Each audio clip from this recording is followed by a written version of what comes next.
बिस्मिल्लाहिर्रहमानिर्रहीम अस्सलाम वालेकुम। आपका दोस्त सलमान हैदर। दुआ है परवरदिगार से कि उसने आपको और आपके अहले खाना को अपनी हिफ्ज़ व अमान में रखा हुआ। अचानक रात गए ना बैरिस्टर गौहर साहब ने पाकिस्तान तहरीक इंसाफ की चेयरमैनशिप लेने से इनकार कर दिया। और इसके पीछे क्या हो सकता है? क्या शेर अफजल मरवत पाकिस्तान तहरीक इंसाफ के नए चेयरमैन होने जा रहे हैं? क्योंकि इमरान खान साहब के बयानिया को और उस तगड़े बयानिया को उसका वजन उठाना, जिसमें एक स्ट्रेट लाइन है, जिसमें किसी किस्म की मसलहत से काम नहीं लिया जाता, उस लाइन को शेर अफजल मरवत ही उठा सकते हैं या नहीं? ये बड़ी बात है। और क्या वजह हुई?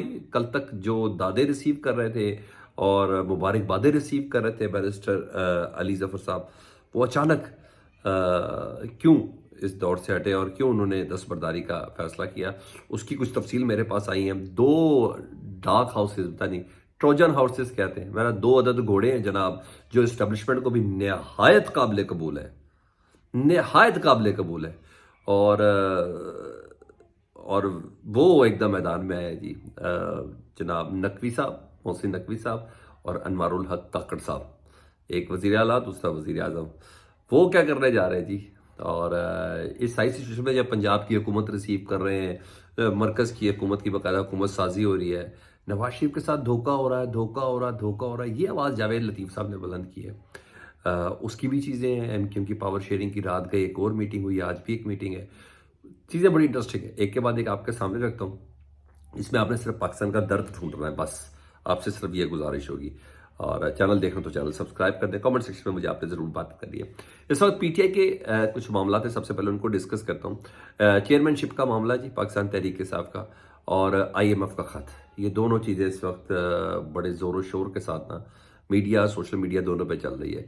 कल बैरिस्टर अली जफर साहब बड़े खुश थे कि चेयरमैन, पानी चेयरमैन इमरान खान साहब ने उनको चेयरमैन पीटीआई के लिए नामजद किया, और 3 मार्च का जो इलेक्शन है उसमें वो इमरान खान साहब की मुकर्रर करदा जो सीट है, जो इमरान खान साहब की थी, उसके ऊपर वो चेयरमैन का इंतखाब होगा और वो जीतेंगे।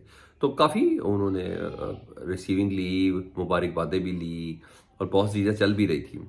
और बल्कि आईएमएफ का जो ख़त का जिक्र था ना, जिसमें उन्होंने कहा था कि पाकिस्तान का मैंडेट चोरी हुआ है, पहले इस पे एक इन्वेस्टिगेशन करवा ले, फिर पाकिस्तान को ये कर्ज वर्ज दीजिएगा। ये है ही चोरी के मैंडेट वाले, क्योंकि कल को तो 85 नशिस्तों का अगर फैसला हो गया तो पाकिस्तान तहरीक इंसाफ जीत जाएगी। तो वो कहते हैं कि भाई ये वादा ये करेंगे, पैसे कोई और देगा। ज़रा लगे तो उन्होंने बात की, लेकिन बहरहाल उस खत का उस वो जो खत वाली स्टेटमेंट थी ना, वो भी बैरिस्टर अली जफर साहब ने दी थी, और वो बहुत ज़्यादा पीटीआई के हक में गई भी नहीं थी, जो हकीकी बात है। या पीटीआई समझा नहीं पाई, बता नहीं पाई उस खत से मुतालिक। तो बहरहाल फिर पता नहीं ये प्रेशर बना है, इसी खत का प्रेशर बना है, या फिर मीडिया के जरिए जो तनकीद हुई है अली जफर साहब के ऊपर इस खत वाली स्टेटमेंट के बाद। और एक सबसे बड़ी वजह इमरान खान साहब का वो एग्रेसिव बयानिया, जिसमें बिल्कुल ब्लड चलते हैं। शायद उससे बैरिस्टर अली जफर मैच नहीं करते, क्योंकि बैरिस्टर अली जफर साहब की भी एक हिस्ट्री, वो भी धीमे मिजाज के आदमी हैं। तो इमरान साहब की लाइन का बोझ ना हर बंदा खान साहब की लाइन का बोझ नहीं उठा सकता।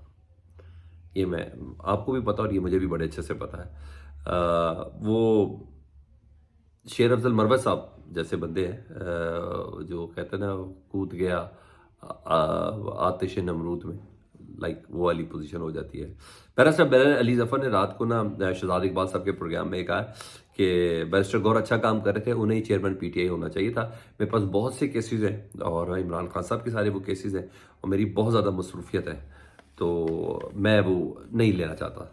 तो मुझे लगता है कि बैरिस्टर गौहर ही अच्छा काम कर रहे थे। तो बहरहाल कल तक मुबारकबादें कबूल करने वाले आज ओहदा संभालने से इनकार है, तो बड़ी बात है। कल तो ओहदा लेने के वाले से बड़े ज़्यादा एक्साइटेड थे, तो आज इनकार करें, मतलब कुछ तो हुआ है। ठीक है। फिर रात 10 बजे के प्रोग्राम, शाहजेब खानजादा के प्रोग्राम में, तो शेर अफजल मरवत साहब आ गए। तो शेर अफजल मरवत साहब से उन्होंने सबसे पहले ख़त का सवाल किया, तो उन्होंने कहा कि आईएमएफ के सामने हम अपने मौक़िफ़ से पीछे नहीं हटेंगे, और रही बात पाकिस्तान के डिफ़ॉल्ट करने की, तो आगे पाकिस्तान के पास बचा क्या है, लेकिन अपने मौक़िफ़ से पीछे नहीं हटेंगे। तो फिर उन्होंने कहा कि सवाल कर दिया कि जनाब ये क्या वजह है कि बैरिस्टर अली जफर साहब चेयरमैनशिप से पीछे हट गए। तो उन्होंने बड़ी ज़बरदस्त बात की जी। उन्होंने कहा कल तक तो ये भी मुबारकबादें रिसीव करते, आज ये क्या हुआ। तो ये इस तरह का बयानिया, शेर अफजल मरवत साहब जैसे लोग आईएमएफ जैसे, वो किसी मसले से काम नहीं लेते, वो इमरान खान साहब का ये बयानिया, तो मेरा ख्याल है उन जैसे लोग ही चलते, और ये अली जफर जैसे मामलात नहीं कर सकते। और लगता है मुझे ऐसा लगता है कि शेर अफजल मरवत साहब चेयरमैनशिप के लिए आगे आएंगे, मुझे ऐसा लगता है। लेकिन जो कुछ भी हो, एहतियात बहुत ज़रूरी है। ये जज्बात के साथ, दिमाग के साथ चलने का भी वक्त है, ये मैं बता दूँ। बस कोई गलती, कोई चूक जो है ना, हल्की सी लग्जिश हमें बहुत नुकसान दे सकती है। तो बहरहाल मुझे ऐसा लगता है। बाकी आप मुझे कमेंट सेक्शन में ज़रूर बताएं। और हाँ जनाब, और जो बड़ी खबर मेरे पास है, 2 अदद आइनी ओहदों पर ना 2 ज़बरदस्त ट्रोजन हॉर्सेस ने एंट्री डाली है जी। और ये दोनों घोड़े जरदारी साहब के हैं जी। और मज़े की बात, ये दोनों घोड़े जरदारी साहब के भी हैं, ये दोनों घोड़े इस्टेब्लिशमेंट के भी हैं। और दोनों ही निगरान हैं। एक तो मोहसिन नकवी साहब हैं और दूसरे अनमारुल हक काकड़ साहब हैं। और 2 आइनी ओहदों के लिए ये दोनों उम्मीदवार हैं जी। और बड़ी ज़बरदस्त तरीके से ये लॉबिंग कर रहे हैं। मैं आपको कच्ची खबर नहीं दे रहा, बहुत ज़बरदस्त तरीके से लॉबिंग कर रहे हैं। मोहसिन नकवी साहब को पहले बता दो जी, ये गवर्नर पंजाब की दौड़ में शामिल हो चुके हैं। चेयरमैन पीसीबी तो हैं, लेकिन गवर्नर पंजाब की दौड़ में शामिल हो गए। और पीपल्स पार्टी ही नहीं नामजद करेगी, कोई डील में ही है ना, पंजाब की जो गवर्नरशिप है ना, वो पीपल्स पार्टी के पास जाएगी। तो क्योंकि सिंध और बलूचिस्तान की जो गवर्नरशिप है, पंजाब और केपीके की गवर्नरशिप पीपल्स पार्टी के पास जाएगी। सिंध और बलूचिस्तान की जो गवर्नरशिप का जो हक है ना, वो मुस्लिम लीग नून के पास चल गया। वो एमक्यूएम को दें या जिसको मर्जी दें। तो बहरहाल पीपल्स पार्टी मोहसिन नकवी साहब को नामजद करेगी एज अ गवर्नर पंजाब। ये चीज़ चल रही है। और हो सकता है नून लीग ने भी कहा होगा यही शख्स हमें काबिल कबूल है। कोई जिनको वो कबूल है, उन तो कबूल करवा लेना बड़े अच्छे से। और ये चीज़ है। बहरहाल बड़ी संजीदगी से खबर चल रही है, मैं आपको बता दूं, हल्की खबर नहीं है पावर कॉरिडोर्स के अंदर। और दूसरा, अनमारुल हक काकड़ साहब, नाम तो आपने सुना होगा, निगरान वजीर आजम है जी पाकिस्तान के आज की तारीख में जब मैं आपसे बात कर रहा हूँ। तो पीपल्स पार्टी, क्योंकि मार्च में सेनेट के इंतखाबात होने और पीपल्स पार्टी इनको मार्च में एज अ सेनेटर इलेक्ट कर लेगी। ठीक है, अनमारुल हक काकड़ साहब, जी हाँ, जो निगरान है पीपल्स पार्टी में कर लेगी। आपको अच्छा में हैरानगी की बात है, उनका दोस्त पहले ही पीपल्स पार्टी में शामिल हो गया ना। जैसे ही वजीर दाखिला थे निगरान हुकूमत में, जैसे ही शेड्यूल जारी हुआ तो उन्होंने कहा मैं पीपल्स पार्टी में चला जाता हूँ। सरफराज बुगटी साहब की बात कर रहा हूँ। तो कहा जा रहा है कि कोई चेयरमैन सेनेट का ओहदा भी पीपल्स पार्टी का है, तो अनवारुल हक काकड़ साहब को एज अ चेयरमैन सेनेट लाया जा सकता है। जनाब, ये भी खबरें पावर कॉरिडोर्स के अंदर चल रही है, जिसको ईजी नहीं लेना मैं और आपने। ठीक है जी, ये पोजीशन इस पर चल रही है। एक और खबर जी, वो भी बड़ी हैरानगी वाली चीज़ है। मैंने बोला दर्द आपने ढूंढना है इस व्लॉग में, पाकिस्तान का दर्द किसको है। पंजाब हुकूमत जी, आपको पता चल रही है, बनाने लगी है, मरियम नवाज साहब आ गई है। हर तरफ से आवाज़ तो आ रही है कि आपने मैंडेट चोरी किया है नून लीग को, आपका मैंडेट बदला गया है। तो ऐसे में जावेद लतीफ़ साहब जो हाल ही में हारे, वो कहते हैं कि नवाज शरीफ साहब के साथ धोखा हो गया है। अच्छा, और हमें ज़बरदस्ती हुकूमत दी जा रही है, हम हुकूमत नहीं लेना चाहते। देखिए, ये पैरेलल एक बयानिया है। उधर पंजाब में हुकूमत बन रही है, मरकज़ में ये बना रहे हैं, उसके साथ साथ ये भी चल रहा है ना। और ये नून लीग का बयानिया चलता रहेगा, क्योंकि शहबाज शरीफ साहब ने तो जावेद लतीफ़ साहब को पसंद करते नहीं है ना। पहले भी उनको वफाकी वज़ीर का ओहदा तो दिया गया था, लेकिन वजारत उनको कोई दी नहीं गई थी, बगैर महकमे के रखा था। और ये प्रेशर बनाने की कोशिश होगी, साथ साथ के चलता रहेगा। ये बड़ी इंटेंशनली हो रहा है कि इस्टेब्लिशमेंट के ऊपर भाई हुकूमत भी ले रहे हो, रो भी रहे हो ना, बुरी बात है ना यार, ना करो ऐसे बातें। कितना बनाएंगे अवाम को चरिया और बेवकूफ़। तो ये चीज़ चल रही है। और उधर केपीके के गवर्नर साहब, जारी बात है, समझी हैं जी मौलाना साहब के, वो ले तो लाल से काम ले रहे हैं। उनको दरख्वास्त दी जाती है कि भाई असम्बली का इजलास बुला लें प्लीज़।